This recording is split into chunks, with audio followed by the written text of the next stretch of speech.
হচ্ছে lotus tower. Actually capital city, তো আলো ঝলমলে থাকাটাই নর্মাল, বাট রাতের বেলায় এখন নিগম বিচ সাইডে এসেছি। এই যে ক্যাটারম্যান বোট গুলো দেখছেন, এই ক্যাটারম্যান বোটে করে পাংতুরা বিচ বলে একটা বিচ আছে, সোজা চলে গেলে সামনেই কিন্তু দুর্গাপূজা এবং উইন্টার ভ্যাকেশন দুটোই আসছে। এবং আপনাদের মধ্যে অনেকেই হয়তো শ্রীলঙ্কা যাওয়ারও প্ল্যান করছেন। তো শ্রীলঙ্কা যাওয়ার জন্য ইন্ডিয়া থেকে মেজরিটি অফ ফ্লাইটস কিন্তু সেই শ্রীলঙ্কার ক্যাপিটাল সিটি কলম্বোতে গিয়েই পৌঁছায়। অ্যান্ড কলম্বোকে আমরা অ্যাকচুয়ালি আমাদের এই এন্টায়ার শ্রীলঙ্কা ট্রিপে একটা বেস্ট সিটি হিসেবে ইউজ করি, কারণ কলম্বো থেকে শ্রীলঙ্কার মেজরিটি অফ সিটিতে যাওয়ার জন্য ট্রেন, বাস, ফ্লাইট সবকিছু পাওয়া যায়।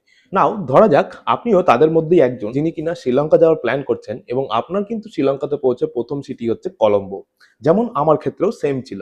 অ্যান্ড লেটস সে কলম্বো পৌঁছে আপনার হাতে জাস্ট 24 থেকে 48 আওয়ার্স রয়েছে, মানে ম্যাক্সিমাম 2 দিন সময় রয়েছে। তো এই 2 দিন বা এই শর্ট পিরিয়ডের মধ্যে আপনি কলম্বোতে কোন কোন জায়গাগুলো ঘুরে দেখবেন সেটা নিয়ে চিন্তা করছেন, তাহলে this video is for you. Because আমিও কিন্তু যখন কলম্বো গেছিলাম তখন কিন্তু আমার হাতে 1.5 ডে মানে 36 আওয়ার্স মতোই ছিল, যেটাকে আমি কিন্তু ডিভাইড করে নিয়েছিলাম দুটো সিটিতে, একটা হচ্ছে কলম্বো আর দুই হচ্ছে নিগম্বো। কারণ আমি শ্রীলঙ্কাতে ল্যান্ড করেছিলাম কলম্বোতে, অ্যান্ড আমি যখন শ্রীলঙ্কা থেকে ইন্ডিয়া ফিরি তখন কিন্তু আমি নিগম্বো হয়ে ফিরেছিলাম। তো আজকের ভিডিওতে আমি আপনাদের সঙ্গে শেয়ার করব এই 36 থেকে 48 আওয়ার্সের মধ্যে আমি কলম্বো এবং নিগম্বো মিলিয়ে কোন কোন জায়গাগুলো এক্সপ্লোর করেছি। So hello and welcome back to my channel and welcome back to the another episode of this brand new series 24 to 48 hours in a city. তো কলম্বো এয়ারপোর্ট থেকে কলম্বো ফোর্ট যে রেলওয়ে স্টেশন বা কলম্বো সিটি এরিয়া, সেটা কিন্তু around 32 থেকে 35 kilometre away.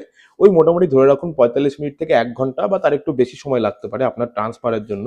But কিভাবে এই airport থেকে কলম্বো সিটি অব্দি আসবেন সেটা নিয়ে কিন্তু আমার চ্যানেলে বিশদে ভিডিও রয়েছে, আই বাটনে দেওয়া লিঙ্ক থেকে সেই ভিডিও দেখে নিতে পারেন। তো প্রথমেই বলে রাখি, সন্ধ্যাবেলায় আপনারা কিন্তু ঘুরে দেখতে পারেন কলম্বোর বিখ্যাত লোটাস টাওয়ার, যেটা অ্যাকচুয়ালি এন্টায়ার কলম্বোতে আপনি দেখতে পাবেন। আপনি যেখানেই যান না কেন, কলম্বোতে যেই মাত্র আপনি এন্টার করবেন কলম্বো সিটি এরিয়াতে, সেখান থেকে কিন্তু সেই লোটাস টাওয়ার দেখা যায়। অ্যাকচুয়ালি কলম্বোর প্রাইডও বলা হয়ে থাকে, যেটাকে রাতের আলোতে দারুণ লাগে লোটাস টাওয়ার দেখতে। তো আপনারা কিন্তু প্রথমেই কলম্বো পৌঁছে এই লোটাস টাওয়ারটা ঘুরে দেখতে পারেন, এবং লোটাস টাওয়ারের 27 নম্বর ফ্লোরে কিন্তু একটা রিভলভিং রেস্টুরেন্টও রয়েছে। তো সেখানে বসে খাওয়া দাওয়া করতে পারেন, ডিনার করতে পারেন। সেখান থেকে কিন্তু পুরো 360 ডিগ্রি আপনি কলম্বো সিটির প্যানোরামিক ভিউও পেয়ে যাবেন। লোটাস টাওয়ারে কিন্তু এন্ট্রির জন্য যত 6,500 শ্রীলঙ্কান রুপিস পে করতে হয়।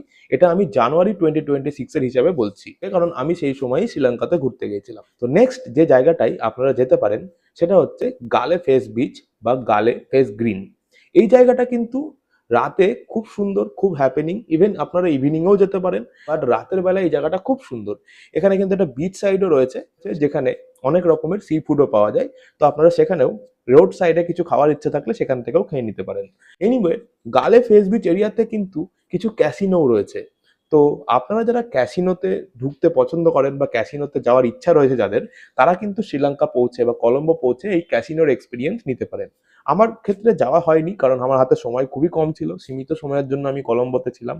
তো আমার পক্ষে যাওয়া সম্ভব হয়নি। শ্রীলঙ্কায় কিন্তু ক্যাসিনো কালচারটা খুব রয়েছে, অ্যান্ড কলম্বো অ্যাকচুয়ালি এই ক্যাসিনোর হাব বলা যেতে পারে, যেখানে আপনারা অনেক কটা ক্যাসিনোর ক্লাব পেয়ে যাবেন, বা অনেক কটা ক্লাব আছে যেখানে কিন্তু এই ক্যাসিনো রয়েছে। তো ক্যাসিনোর এক্সপিরিয়েন্সটাও এখানে নিয়ে নিতে পারেন। এরপরে বলে রাখি, তো নেক্সট ডে আর্লি মর্নিং এ আপনারা কিন্তু ঘুরে দেখতে পারেন গঙ্গারামায়া টেম্পল এবং সীমা মালাকায়া টেম্পল। এই দুটো টেম্পল দেখে নিয়ে আপনারা কিন্তু আরো দেখতে পারেন এখানকার একটা রেড অ্যান্ড হোয়াইট মস্ক রয়েছে, যার নাম হচ্ছে জামিউল আলফার মস্ক। ঠিক আছে, আমি কিন্তু এই মস্কটা অ্যাকচুয়ালি মানে কলম্বো থেকে যখন আমি নিগম্বো যাচ্ছিলাম তখন যাওয়ার পথেই কিন্তু এই জামিউল আলফার মস্কটা দেখতে পেয়েছিলাম। তো এইটা মোস্ট প্রবাবলি আপনাদেরকে বলে রাখি, কলম্বো ফোর্ট এরিয়া যেটা রয়েছে সেইখানেই কিন্তু কাছাকাছি এরিয়াতেই কিন্তু এই জামিউল আলফার মস্কটাও রয়েছে। হোয়াইট রেড কালারের মস্ক বলেও এটাকে জানে, বা হোয়াইট রেড মস্ক বলা যেতে পারে, হোয়াইট রেড মস্ক বললেও আপনারা জানতে পারবেন। তো এই তিনটে জায়গা দেখে নিয়ে আপনারা কিন্তু যদি কিছু শপিং করতে চান তার জন্য কিন্তু যেতে পারেন কলম্বোর বিখ্যাত পেঠা বাজারে।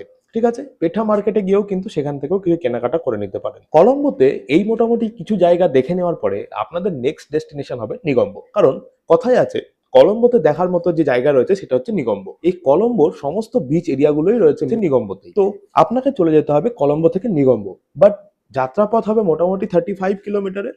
আপনি কলম্বো থেকে লোকাল বাসেও যেতে পারেন, কিংবা আপনি শ্রীলঙ্কাতে পৌঁছে যাওয়ার পরে পিকমি অ্যাপ ডাউনলোড যদি করে নেন, যেটা ওখানকার লোকাল ট্রান্সপোর্টেশন অ্যাপ বলা যেতে পারে, তো ওই পিকমি অ্যাপ থ্রু আপনি গাড়ি বুক করেও কিন্তু পৌঁছে যেতে পারেন নিগম্বো। তবে এই কলম্বো থেকে নিগম্বো কি করে যাবেন তার ব্যাপারে কিন্তু আমার চ্যানেলে বিশদে ভিডিও রয়েছে, আই বাটনে দেওয়া লিঙ্ক থেকে সেই ভিডিওটাও দেখে নিতে পারেন। সেটা বেসিক্যালি কিন্তু রয়েছে নোয়ারা এলিয়া থেকে নিগম্বো পৌঁছানো, ঠিক আছে। তো এন্টায়ার ভিডিওটা দেখলেই কিন্তু তার মাঝে এক জায়গায় আপনি দেখতে পাবেন যে কলম্বো থেকে আমি কত নম্বর বাস নিচ্ছি এবং সেটা নিয়ে নিগম্বো কিভাবে পৌঁছাচ্ছি। এনিওয়ে, তো আবার মেন টপিকে ফিরে আসা যাক। তো নিগম্বো পৌঁছানোর পরে আপনার প্রথম কাজ হবে নিগম্বোর যে মেন অ্যাট্রাকশন, যেটা হচ্ছে নিগম্বো মেন বিচ বা নিগম্বো গোল্ডেন বিচ, সেটা ঘুরে দেখবেন। নিগম্বোর এই গোল্ডেন বিচ কিন্তু লম্বালম্বিভাবে পুরো নিগম্বো এরিয়া জুড়েই ছড়িয়ে রয়েছে।